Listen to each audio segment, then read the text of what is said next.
来看看哦，现在这个中国大陆跟美国持续斗法中，两边都想要交朋友。美国拉拢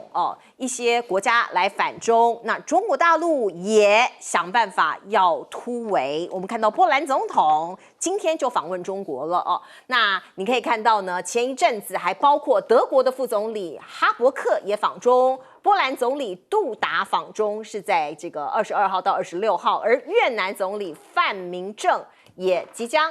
其实今天已经启程了，24号到27号访问中国，两边都在拉帮结派。那我们先来看看波兰总统访中国这件事情，今天他登陆了会晤习近平，会谈将涉及俄乌战争的议题，因为毕竟波兰接受了很大一批乌克兰的难民，他也跟乌克兰接壤。而另外呢，我们看到包括波兰总统抵达的时候，导播让我们看到的画面这个中国的副外长邓丽在机场用红地毯来迎接杜达在访问期间将与习近平以及李强会面，并且出席在大连举行的第15届夏季达沃斯论坛，这是一个经济的论坛。而另外呢，包括2016年的时候那个时候呢，习近平就对波兰进行了国事访问。2022年，杜达来中国大陆出席北京冬奥会的开幕式之后，两国的元首再次的会晤，已经睽违了2年多。而另外我们看到呢，这个杜达他自己说，他说波兰应该在东西方之间实行明智的平衡政策，因为这会给我们带来好处。可见一方面他在欧洲国家欧盟他当然支持欧盟的一些政策，支持乌克兰，可是在一些商业行为上面或者是贸易国际上面呢，他有做出一些选择。而另外我们看到中波的经济关系蛮密切的因为波兰是最早跟中国签署一带一路备忘录的国家之一，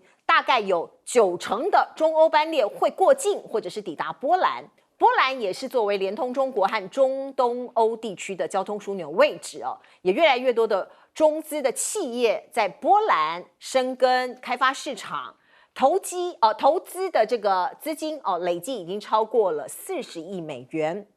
而这个我们看到波兰总统访中之前呢，中国吉利汽车跟波国也讨论了电动车的设厂所以我们看到波兰国家资产部就讲说，已经在初步会面了在跟吉利汽车未来也在讨论说在波兰要建立电动车厂，而且已经展开建厂的评估工作了。整个欧洲我们看到呢，必须讲每一个国家都有自己的算计尤其是在跟中国大陆贸易或者是交往方面，有各种不同的调子。那欧洲借着关税抓牢中国吗？我们看到包括中国震撼弹 2.0， 欧洲更加抓紧中国，这跟美国其实大大的不同我们看到这是《华尔街日报》的报道他说欧洲官员对于中国电池厂像是宁德时代的投资以及电动车这个企业比亚迪在匈牙利，奇瑞汽车在西班牙的投资都很欢迎都希望他们来这边设厂所以如果欧洲的汽车还跟中国深度的整合，可是美国却完全跟中国脱钩就会导致欧盟跟美国之间的双边紧张那我们也可以看到现在情势正在发展当中。另外我们看到过去中国大陆跟美国的人才的交流其实蛮密切的那也很多中国大陆的留学生到美国去留学，可是现在出现了一个状况，很多中国大陆到美国的留学生或者是访问学者突然好像被留置调查，在机场就被关进小黑屋里面诘问质问你的目的各种的这个质疑。所以呢，我们可以看到包括这个北大教授就讲说，上一轮的全球化已经结束了，中国大陆的全球布局持续扩张。因为我们看到过去呢，美国主导的全球化产业链看起来全球化这个风潮已经结束了，那产业链要重新布局了。重组产业链里头，中国大陆很有自信。这个学者就说，这是中国大陆企业的重新布局而已。所以呢，中国大陆的这个企业占世界贸易的份额只会上升，不会下降，这是经济学原理。他们非常有自信而欧美他想要抵制低价的电动车，因为中国大陆的电动车很便宜嘛。可是中国大陆恐怕已经进入另外一个境界了。如果你在中国大陆生活，你可能看过或听过像这样的事情，低空经济啊，而且已经写入中国政府工作报告了。他们说，2030年5年之后要达到人民币兆元市场的规模，这是什么意思呢？就是在1000公尺以下的低空空域，你可以用无人机呀、收快递呀、送快递呀。所以我们在 TVBS 的大楼打开我们的窗户，可能你这快递的这个无人机就飞进来，我们就可以接收了哦。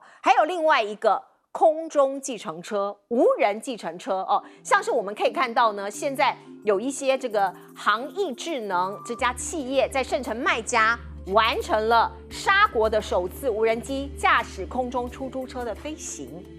不用有人，它就可以让你在空中进行空中交通的往来，所以我们叫它空中计程车。中国航空工业集团自主研制的 HH100航空商用无人运输系统验证机也在陕西西安完成了第一次的飞行试验，所以未来这个新世界，我们看到大家都在准备。亮哥，你怎么看？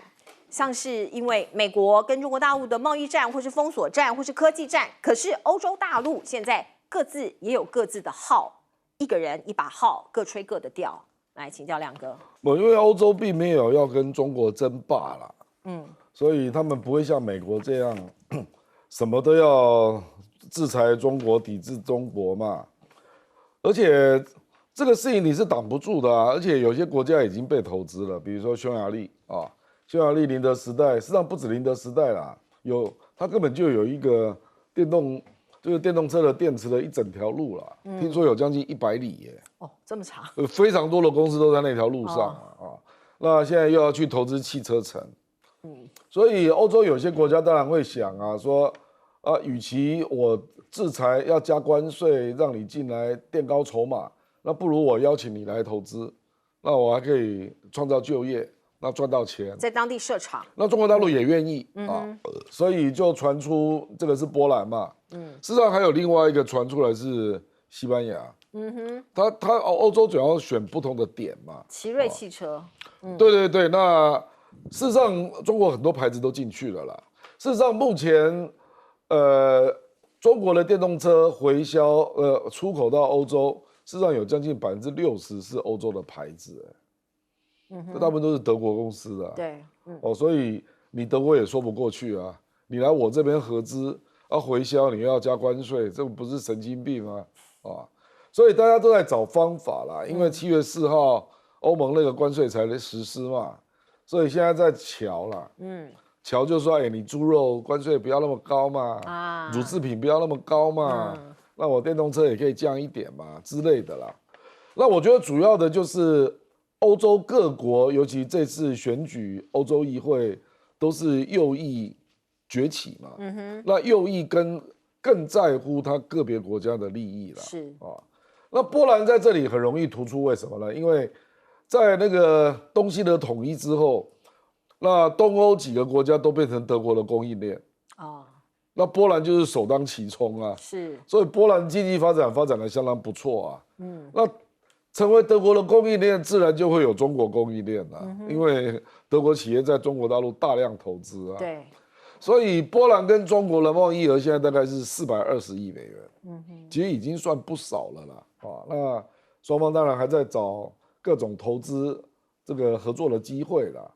我是认为啦，这个电动车这一块，欧洲应该会选择跟中国合作啦，因为对欧洲也是有好处，而且主要是因为欧洲那个节能减碳是既定的政策。不像美国还有可能反复，是，比如说川普上来，搞不好又反复了，对，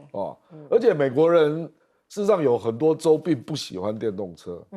他们喜欢石油车，他们喜欢油车，对，开起来比较有感觉，而且因为它地广人稀的州很多嘛，所以跟欧洲真的不一样，所以我是觉得电动车这个议题符合欧洲的节能减碳，那也符合他长期想要的发展的绿色经济，也符合他的地理的情形。对，所以我认为最后欧洲会选择跟中国合作，是，也包括太阳能啊，也包括太阳能来，请教舰长。虽然美联社在访问波兰总理的时候，他说他其实这一次到中国大陆的时候，他会跟习近平主席讨论有关于乌克兰和平议题，但是大家都知道那个只是一种说法而已，只是一个话题而已，但是不是真正的目的。真正的目的是什么？当然是波兰的国内经济的问题啊。那国内的经济的问题，我们这样子讲啊。波兰其实是中国“一带一路”在欧洲最大的一个合作国家，也是亚洲基础设施投资银行的一个成员啊。那我们大家其实一般来讲不太注意有关于中国大陆跟波兰之间相关的经济啊，但是如果我们仔细看的话，其实波兰它有很重要的就是有关于铜以及铜制品的部分。那其实它有20%的出口都是到了中国大陆啊。那另外还有其他的机械设备，就是刚刚郑亮老师所说的，以及零组件的部分。另外还有一点什么东西，也就是因为中国大陆对于从国外来的这些食品啊，总是有一点好奇啊，那会想要尝试，所以其实波兰它也有非常丰富的乳制品啊。那这个中国是波兰的第3大市场啊，那也就是它除了我们刚刚讲到的工业产品之外，其实它还有提供非常多的这些农产品的部分。那至于说电动车的部分啊，电动车的部分，那就是我们刚刚讲的最重要的，也就是波兰总理要到中国大陆讨论的重点之一。我们大家还在讲，他这个总理还没有到达中国大陆的时候，其实波兰已经在跟那是哪一？吉利汽车，他已经在讨论设厂的问题。那也就是说，我们之前看到有关于说宁德时代或者是比亚迪都在匈牙利设厂，然后得到很好的一个成效的时候，那当然波兰他也想要赚电动车的钱，所以他也做了他也想要让吉利汽车跟波兰合作啊。合作之后，他当然不是整车输入啊，它就是做零组件，还有最重要的有关于电池的部分。电池才是电动车的真正的核心啊。那当然啦，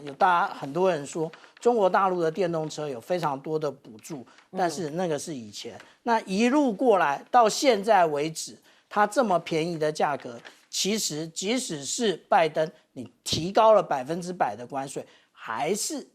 比美国出产便宜得多。全球的这个供应链重组我们过去常常听到这4个字，可是中国大陆自己很有自信的说，中国不会缺席啊。他当然要有自信啊，他怎么会说我们完了死定了？他当然不能这样讲啊。那当然人家也是有在积极布局这些东西，所以你看中国大陆其实它厉害是厉害在哪里？因为它政府一声令下之后，它整个产业就开始转型了。你看他最近这10年，他把很多他过去的传统产业几乎都淘汰掉，所以那个其实也造成他们自己内部非常大的冲击啊。我们之前就看到像深圳啊一些地方，突然之间就变鬼城了，对，然后就完全没人了，然后整个产业全部重新清洗一遍。那当然也是因为中国大陆特殊的制度才能这样干，一般国家也不可能做这种事情。你光是这样的话，台湾这样做，大概早就政府就翻掉了。对啊，所以这也是他们的特殊体制所造成的一个结果。但是也造成他们的产业的韧性会变得很强，而且可以随时因应整个世界的布局。那现在对电动车、新能源车这一块来说，我认为跟中国大陆合作是欧洲最好的选择。也就是因为他们自己的法令限制只剩11年了，他们就要全面放弃燃油车。是，那你只有11年的时间，你又要大规模把它全部都换掉，你不找一个便宜的来源，难道靠欧洲自己做的那个东西，怎么可能达成这个目标？根本不可能嘛。那实际上还有另外一个他们的隐忧，就是因为11月的选举很可能川普会上来。那川普只要一上来，川普是一个超级保护主义者，他已经讲了，他一上来至少所有的关税全面性要加10%以上，那这个对欧洲会造成重大的冲击。所以对欧洲来说，与其始终跟美国站队在一起，不如趁时间还允许的时候，跟中国大陆做一些更深的布局，对大家都有好处。所以我觉得这也是他们站在自己的立场所做的一个选择而已。那只是呢，中国大陆有的时候它的进程到快到让让你觉得他们这样会不会过度冒险？比如说他们提的这个低空经济，低空经济其实他们2年前就提出来，然后他们很快一直不断在布局，在做实验。实际上去年我们就已经报道过了，那无人计程车就已经在试行了。对，那今年他们就直接在沙特阿拉伯也来弄了。是。那问题是，低空经济当然会有它一定的市场，可是你说在短短的6年之内，它要达到上兆人民币的市场，其实我觉得这恐怕对很多人来讲是一个重大的冲击，因为其实你说单以技术本身来讲的话，其实你会做无人机，你说有无人的计程车什么都是差不类似的东西，但问题是无人机里头坐的不是人，无人计程车里头有人要坐在里头，那个差别就非常非常大。看谁很勇敢可以去做。对，因为你说无人机掉下来就掉下来了嘛，没有什么大不了。对啊。那你无人计程车只要有掉下来一次，恐怕整个市场的冲击就会非常大。对。所以我觉得进展是不是有如大陆所设想的这么快，我是存疑的，还要看它后续的发展为何。是没有错。其实有很多的这个事情或是条件哦，可能还是要这个你的想象跟实际的进行可能会有一些落差。就拿这个太空站来说好了，中美一直都在竞逐。那我们先来看看中国大陆这一个部分，中国大陆重复使用运载火箭。第一次10公里的垂直起降飞行试验已经成功了，这也是中国大陆自主研究的深度变推翼扬甲烷发动机在10公里返回飞行中的第一次应用。看起来他们又成功了一次在做这样子这方面的一个实验。而另外嫦娥5号的成果呢，这也是中国大陆看到的他们传回来的消息，就是说第一次他们的科学人员在月球的土壤里面发现天然的石墨烯。石墨烯是干嘛的呢？它被视为下一个世代的黑科技新材料因为它的高吸收电磁波的特性厚度很薄，却比钢铁硬度100倍所以被很多人认为这是未来科技上面一个很好的材料。而另外呢，我们看到中国大陆的太空霸权，他们呢也发现了包括呢稀土金属还有氦可以用来为核融合反应提供动力另外也有制造火箭燃料的元素。他们认为在太空里头的月球都蕴藏着有丰富的矿物，所以你可以看到呢，他们不断的在执行嫦娥5号、嫦娥6号，未来北京还要计划2028年执行嫦娥8号的任务所以你可以看到呢，这个太空的竞逐如火如荼。可是另外一方面，我们看到美国它发展太空的任务已经比中国提早很多，可是最近好像有一些瓶颈或是有一些失误，包括你看到 NASA 跟波音合作的星际客机在5号发射升空，本来预定应该在13号要返回地球，可是这2名太空人到现在还没有回来，为什么呢？因为这个燃料这个有一点外泄泄漏的问题。那现在报道出来了，说波音明明知道气体外泄，就这一艘星际客机有问题可是还是让这2名太空人升空了现在被迫滞留。现在不知道什么时候可以回来，记者也跑去问 NASA 了 ，NASA 说是会晚一点回来啦，可是不会回不来。听起来，如果是他的家属，可能会很担心那过去有这样的例子，去年年初的时候呢，俄罗斯就救援太空船与 ISS 对接把美国的3名太空人给接回来。那未来在外太空会不会要靠其他国家帮忙把这2名太空人给载回来呢？而另外我们看到我刚刚说到的美中因为敌意升高的很严重所以美中2国的留学生现在看起来越来越少。包括您看到中国大陆的学生到美国去会被留置在小黑屋，像这样子的报道越来越多遭到盘查留置在机场。那有一些留学生就说，我6年没回国了，因为他怕一回去那回到北京家乡，一旦回国再入境美国会遇到困难或是被刁难，所以干脆就不回去了。那另外我们看到中国的留学生一样跟中国留学生面临的状况一样，美国到中国留学的留学生越来越少，是锐减过去我们知道在美国有很多汉学者、中国通对中国非常了解的学者，中文讲的也非常好，甚至能说能读能写，可是现在越来越少了，因为可能美国也不想到，美国人也不想到中国去留学，所以你看到新一代的汉学家恐怕会面临断层。如果这两国对彼此越来越不了解，那未来恐怕会更危险了。来，请教亮哥。不会啦，美国不担心这个啦，不担心啊？因为华裔有500多万人呢、哦，对啊。那他们会讲英文呢、对不对？可是他们了解中国吗？我那个很多是在美国长大的啊。我现在是理工科的学生啊，你说他去美国又要在 AI 的领域就业，那我是劝他根本就不要去美国了，不要去美国。不要去啦。我跟你讲，未来10年中美的 AI 的争霸一定会非常激烈啦。你会两边不是人呐。你比如说你去美国的某个机构上班，你到了某一个天花板你就上不去了啦，因为人家会，他觉得你是中国人，人家会怀疑你嘛，忠诚度，或者是你的朋友圈啊，是毕竟都是大陆人啊，这是很难避免的啦。这个美国在历史上发生过好几次了，你也不要以为只有这一次了啊。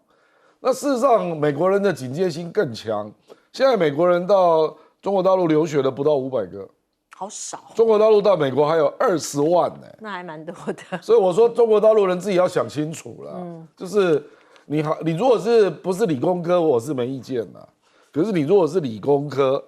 那你说你未来，除非你跟大陆都没有关系了，不然一定会碰到一些奇奇怪怪的状况啊，因为美国发现你追越近的时候，它会越敏感。那各种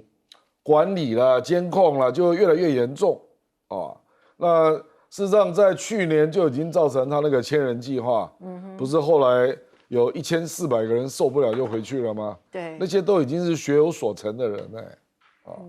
那更何况是刚要崛起的人。而且未来我认为中美关系科技战科技战只会更严峻因为会越追越近嘛，越追越近，你去想一想，美国那种国家会是什么反应嘛？一定是歇斯底里了。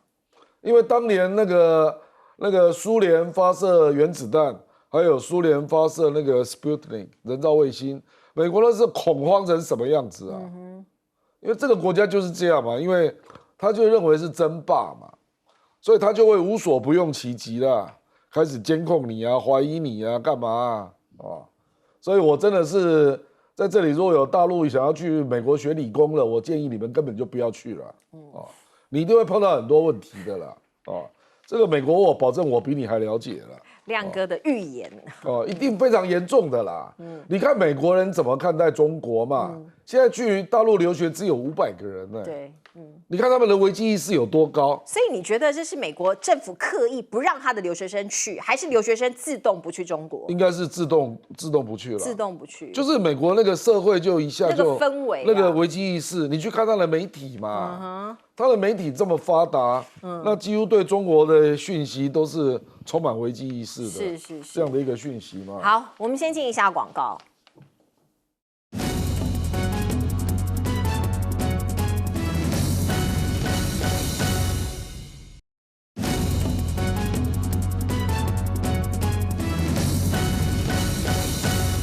好，美中的竞逐是全方位的，包括在太空。我们现在看到的太空战，到底谁更胜一筹呢？请教舰长。我们如果说看到那种可重复使用的这种运载火箭的话，的确我们必须这么说就是 SpaceX 它是先驱那但是呢，先驱你不一定永远跑在前面，为什么？因为有后进者优势。我们看到现在这张图呢，其实也就是他们的这个重复使用的运载火箭重返的时候，然后最后推力回推的时候的一个状况那它其实也用的就是很像 SpaceX 的那种技术。为什么？反正你游泳我也游泳我看你已经这样使用了，那既然这么好用，我也继续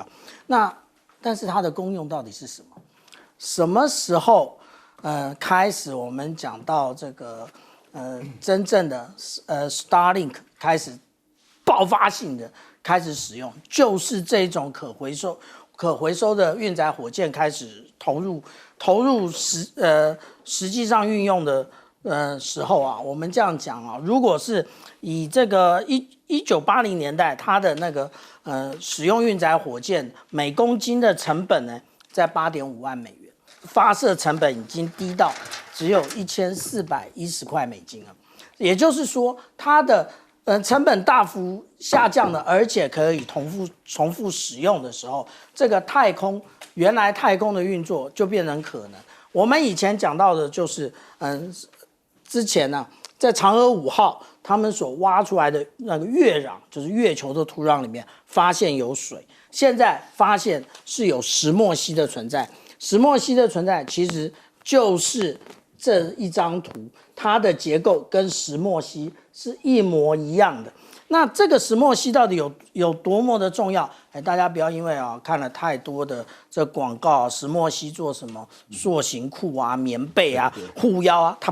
它最主要的不是做这些啊，它最主要的是因为它的分子结构，因为它的分子结构具有相当大的延展性，所以它可以分散这个应力。当它遇到这个冲击的时候，它的应力可以支撑，所以它作为复合材料。那它作为复合材料之后，除了我们刚刚讲应力的部分之外呢，事实上它还可以吸收电磁波。那它吸收电磁波，那就是现在大家最常讲的有关于逆中的部分。逆中的部分呢，它可以吸收电磁波，然后也就是它可以大量的在战机上面，或者甚至在各种的军用的用品上面所使用。所以现在大家在月壤里面发现这个，也就是说，月球帮我们地球上的人类储存了更多的一些矿物啊。那当然，我们之前讲的水，它的重要性，也就是人类可以在上面生存，然后生存之后来挖掘这一些，无论是稀土或者是石墨烯。是我们进一下广告。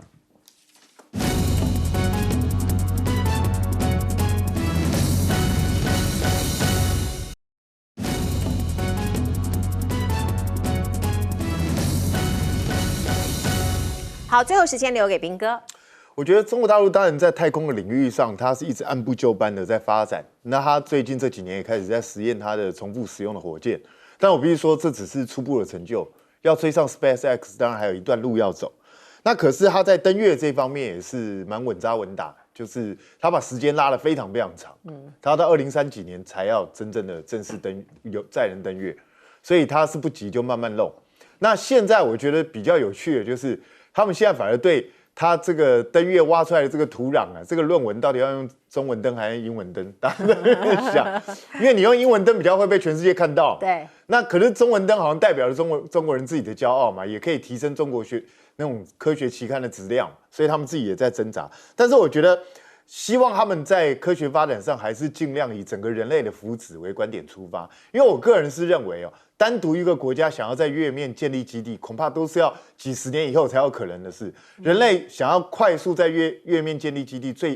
最快速的方式应该是大家一起合作。对，你要合作，大家彼此这样弄。你看，现在在国际太空站，你美国的太空人，你现在就是可能就必须要靠俄罗斯人才回得来。对啊，就卡在那儿。对啊，那你说，难道俄罗斯人突然之间就说不行，你美国对我不好，所以我不载你回来，把他拉在这也不行嘛？所以我觉得至少在太空这个领域上，大家是不是还保持一定的和平？那我觉得接下来甚至因为未来国际太空站可能会除役，然后剩下的可能只有中国大陆的太空站。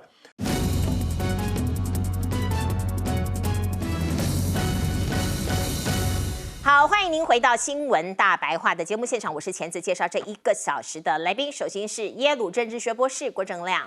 大家平安，亮哥生日快乐！谢谢。今天是亮哥的生日。谢谢。接下来是资深媒体人谢寒冰，主持人好，大家好。前海军舰长吕礼诗，主持人好，各位观众大家好。好，观众朋友，我们来看看对岸的军事干扰或者是灰色地带的作战没有停歇。我们看到国防部告诉我们，在昨天中共23架的战机四面围台，只剩下东南的空域有较大的空隙，其他的部分3面都把你团团的围住啊。我们看到国军呢侦获这30架解放军机出海执行夜战行动，它在晚上往在晚上操兵哦，配合船舰执行联合的战备警巡。其中比较特别的是我们看到了包括中共的直升机在台湾的周边长途飞行，最近离我们基隆只有45里哦。我们看到南北以及东北部南北以及东北部都有从共建起飞的直升机，因为它军舰在外海嘛，然后从这个舰艇上面起飞各一架侵扰。而且呢，离我们基隆这么近离南部的鹅銮鼻也很近，大概只有55里哦。路透社就讲现在台海的紧张情势，所以他说我们台湾的军队还有过去的军演呢，应该或者是未来有可能会要做模拟实战来因应中国的敌情威胁升高这个是来自于路透社的报道。他说，空军为固守台海第一防线，提升空军飞行员的夜航作战能力从今年3月开始要恢复跨子夜实战化的飞行训练，晚上12点跨子夜的一个飞行训练，所以我们该紧张吗？而另外，我们的国防部部长因为是文人部长，是不是对这个军队或者是很复杂的军情不是很理解呢？所以你可以看到呢，25年来头一遭，参谋总长要陪着顾立雄，礼拜3的时候到立法院来报告于是就网络上有很多网友就说：“哎呀，军事太专业了，顾立雄可能回答不了，所以找参谋总长来相助吗？”而另外，我们看到美国当然在台海的这个紧张局势里头扮演很重要的角色。《华尔街日报》就评论了，他说台湾希望打造无人机队，可是现在有一个大挑战，因为大部分的供应链或是无人机都是 Made in China 所以我们台湾在加紧脚步打造无人机队，以强化国安。可是现在在未来战场上面，举足轻重的小型的平价的无人机，大部分都是中国做的所以我们真的现在看起来有一点点遭遇到了瓶颈。而另外我们看到有很多东西都是讲求这个价值或者是你的这个成本。两岸如果打消耗战，那你要消耗多少东西？包括人力，包括物力。美国对台军售的弹簧刀等2款攻击无人机，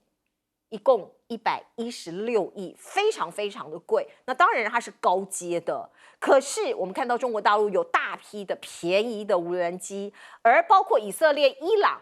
都很多低价的无人机，这么便宜，如果他们大量投入在台海的战事上面，可能发生的战争上面，那我们怎么办？成本这么高。那另外我们看到美国智库说了，他说台湾有事可能不等于澳加日英有事喊得震天嘎响的这些口号恐怕不会成真。他说积极军事介入两岸冲突的可能性很低，这是来自于美国智库兰德公司的这个评论和分析。而另外我们看到呢，最近中国大陆跟菲律宾有很多的争端嘛，那美国也这个加入这个谴责中国大陆的行列那我们看到包括美国海军陆战队司令史密斯他说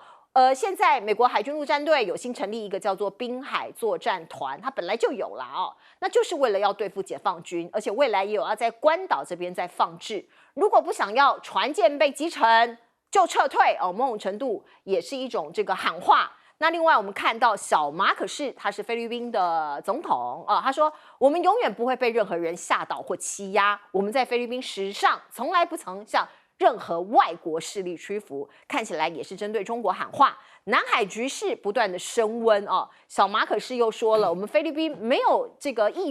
愿挑起任何的战争所以我们希望用和平的方法解决争端。在军事对峙这样子的高张力的强度之下，我们看到菲律宾还是想跟中国做生意。菲律宾的经发局局长就讲，为了经济增长，所以菲律宾需要获得投资还有出口，对来自于包括中国在内的任何国家的投资和贸易持着开放的态度，希望政治跟经济可以脱钩，可以分开，这样可行吗？来，先请教亮哥，怎么看解放军最近的动作？有人说，包括围台的这些这个直升机，现在也来了。我现在大概各种机型可能都会陆续出现了。事实上，它已经连续大概6月17一直到今天都一直有直升机啊，不是直升机了，就是一直绕台了。哦，一直绕台。所以，因为这个部分要请我们舰长分析啦，就是它确实轮着绕台，那每天都有不同的组合啊。那我想那个应该有特别的意义了哦。不过就是我们也无可奈何啊，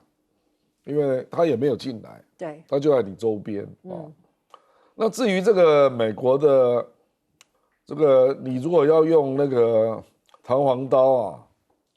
我不知道这个，我想没有人在用美国的无人机在打仗的啦，因为它太贵，太贵了，太贵了啊。因为事实上，如果按照美国印太司令那个 Paparo 讲的是要上千架，而且还有无人艇、地狱景象，还有水下的潜艇，是不是？对，那根本就是吹牛啦。因为弹簧刀它的航程最多10公里，哪有什么地狱景象？就在你台湾周边的10公里啦，什么地狱景象？这不知道他在讲什么啊。坦白讲，我们最近的军购是有点乱啊。比如说这2款无人机。请问有没有做建案？有没有做过预算的评估？然后决定采购？这个我认为立委应该要去质询国防部啊，不然是美国塞给你你就买吗？好像是这样。那个去年我们看到蔡英文上赖清德也去过啊，那个嘉义的无人机的生产基地，对，我们台湾的牌子也越来越多啊。你又买这个是要干嘛？我跟你讲，我听到的消息是，根本就是美国要塞货给你。因为这个在乌克兰，今年《华尔街日报》，我记得是《金融时报》啦，《金融时报》今年《金融时报》4月10号就特别写这款无人机，说在乌克兰战场证明毫无用处，又贵。所以乌克兰不要买嘛。他们不要买，就硬要我们买啊。他就要塞给你嘛。我觉得这种问题都没有人在回答嘛。对。那为什么？事实上，我跟你讲，这个跟我们以前我们自己熊2、熊3也做得不错啊。这个兵哥比我还了解结果后来不是买了一堆鱼叉，对，就占掉了我们的熊2、熊3的预算嘛。我觉得这个很像。就有人要塞货啦，而且大家也要去了解一下购买的价格啦。我听说它的价格比国际行情要贵非常多啦。所以这个到底有没有人在赚钱呐？包括美国的国会议员因为他根本就是把库存货塞给你了这个东西过去也发生过了，你还记不记得那个火山布雷车？美国要卖给波兰跟韩国，他们都不买啊，他就塞给你啊。那火山布雷车难道不是城镇战的一环吗？就登陆的时候要用的啊，在沙滩上。是啊。所以我是觉得有很多问题这个当然不是孤立雄镇内的啦。是，蔡英文在第2任的时候就不断的被塞货了。我说实在话就是这样了，就我们的这个军购有没有完整的自己的逻辑啦？比如说你如果要采取李启明将军的不对称，那就照他的逻辑去买嘛。他那本书我也看啦，他希望能够买小的炮艇啊。之类的，然后可以比较致命、灵活，然后随机可以那个有机动性嘛，那我们是朝这个方向在布局吗？或者说海陆空各有一些建案在买吗？因为我们买的东西真的是互相矛盾非常严重了。比如说你买那个 M1A2T 那个坦克车，那怎么机动作战啊？你 M1A2T 到时候。中国大陆如果用无人机，搞不好都整个把你炸掉了。事实上，乌克兰战场就已经证明坦克车是很容易变成无人机的目标就开罐头，就直接被炸掉了。直接被炸掉了嘛。所以我觉得这整个建军采购给人家感觉是一下要买大型的，一下要买不对称的。然后就随时里面有一些人就把货直接塞给你。对，很混乱。到底哪些是我们需要的？这个。逻辑性应该要一致啊，才会对我们的国家好吧？请教兵哥怎么看？我觉得现在老共看起来就是非常有目标、阶段性的，他就是有的时候是晚上，有的时候白天，他在24小时各个时段，他不断的在台海周边进行各种各样的演练，就是为了将来万一双方真的起战争、起冲突的时候，他在这个空域，他在这个水域附近，他要采取什么样的一个战术，他就不断在演练这些东西，然后也顺便看看我们会有什么反应。所以我觉得情势是非常严峻的。那我也不知道，因为已经问了很多年了，我们的国防部好像也不知道要提出什么样的一个因应方式，好像我们就是退缩、退缩再退缩，所以我也不知道这个结局到底要怎么办，就任由对方再把我们周边全部都试探完了，然后把主动权全部都让给对方，然后我们就只能等着挨打，是这样吗？我不晓得，所以这个是非常糟糕的一个状况。那国军说，我们今年3月起恢复职业实战化飞行训练，所以我们以前放弃了这件事吗？好像是，对，因为要说恢复嘛。所以我就觉得，那以前你的想定是对方不会从半夜来偷袭你嘛？所以这个蛮奇怪的，这个我们为什么会这样去演练？我是觉得非常诡异。那顾立雄对军事本来就不熟悉，他接国防部长的时候，他也讲得非常清楚，他就是帮美国人来盯着军购，他就来做这件事。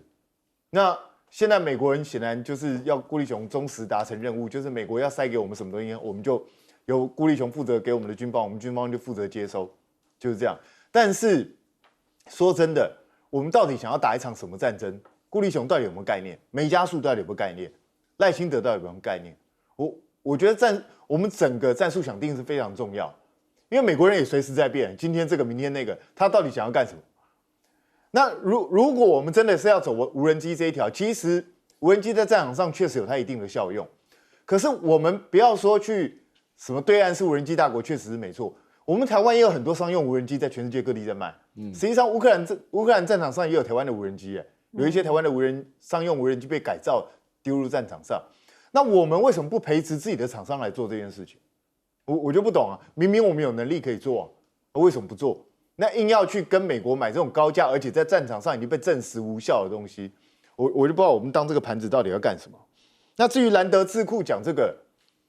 意外吗？我们已经讲了多少年，就告诉你，他们不可能来嘛。你自己想想看，别的不要说，如果你是澳洲，你愿不愿意因为台湾有事，你要来打一场战争，而且这场战争可能会演变成世界大战？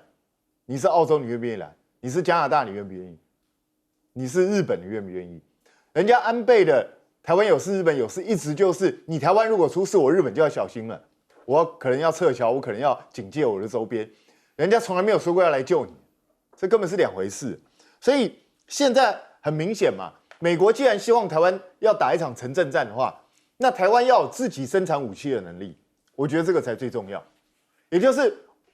应该以后我们要争取，你美国要卖东西给我们可以，那你就要授权我们生产。你要让我们自己有，不然的话，到时候我们被围住，没有人来救我们啊。我们自己如果又无法生产，那我们不在那边等死吗？所以我觉得这是一个最基本的态度。那至于美国这个海军陆战队司令这史密斯哦，我觉得他很好笑。你忘记你是陆战队司令，集成船舰跟你一点关系都没有，你是负责登陆去打陆战的，干你屁事。好，舰长怎么看呢？我们首先先看到就是最近大家都在讲四面围台那其实这件事情已经很久了，只是大家现在开始重视。为什么？因为其实从2022年裴洛西离开台湾之后的环台军演之后，解放军就一直是如此，那个叫做联合战备警巡，只是现在的数量变多了，越来越多。那到底为什么越来越多？因为其实前一段时间不是在联合利剑2024A 吗？他们其实中断了原来的训练流入，他们现在在补功课，把功课补回来。那在台湾周边训练，就像刚刚郑亮老师讲的，他其实他是要测试我们台湾的应对，以及我们的直管的能量到底是多少。因为我们都一直在做1:1的并航监控，就是他来一架我们就起来一架。那然后我们到底是怎么样将训练的战机转用的，也是它的焦点就是也是解放军观察的焦点。至于之前印太司令帕帕罗他讲到地狱景象，地狱景象有潜舰、有水面舰，还有无人机。可是他讲了另外一个重点，大家没有注意到啊，什么东西？他讲了说让美军获得1个月的一个时间。为什么他要1个月的时间？实际上来讲，就是美国的军舰它要跨过整个太平洋，从圣地亚哥，或者是从布雷默顿这军港到台湾这一岸呢，其实如果我们看，在2022年，其实林肯号做了一个示范。这个示范是什么？也就是它中间不靠夏威夷，也不靠关岛，它直接来多少时间？21天，21天再加上它战机整补的时间，就是1个月。那至于说我们现在大家都在讲说有关于无人机的部分，去年航太展结束的时候，那个时候我就说我们台湾的无人机只会飞，其他的什么都不会做。那时候大家不相信，现在很多的报道都证实了我的说法，然后甚至连赖清德总统去看的时候，都发现 Made in China。为什么？因为中国大陆在做无人机的时候，它已经达到了一个规模经济了，它当然什么东西都便宜。我们现在什么东西都要自己做，那就是非常贵。你看看 IDF 就是这个状况。那我们现在讲到说有关于 Optimus， 或者是我们看到弹簧刀要卖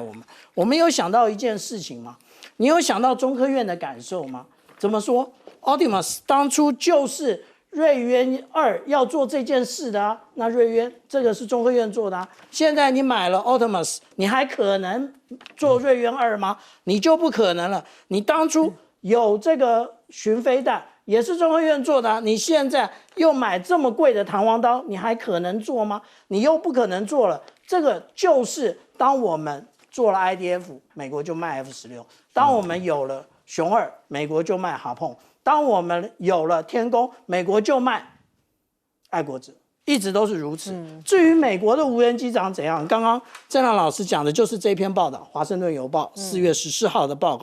道，他就在讲为什么没有办法扭转情势，为什么最后乌克兰通通回头去买大疆无人机，真正的原因就是因为它太难改，而且它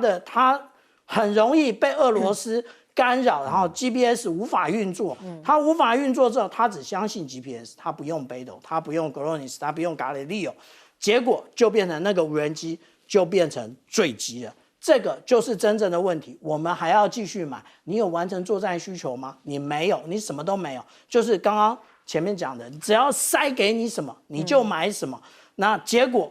最后没有办法统合运用的时候，就是我们的子弟在战场上挂点。如果真的是已经确定在战场上无效的武器啊，真的就不要再买了。我觉得它容易故障，然后又很难修啦。对，就是这样啊。对，而且刚刚讲到嘛，就是 GPS。对，这个是很严重的问题啊！如果说在立法院，可能我们的立法委员真的要强力监督这件事情，买了一个很贵的东西完全没用，那到底要干嘛？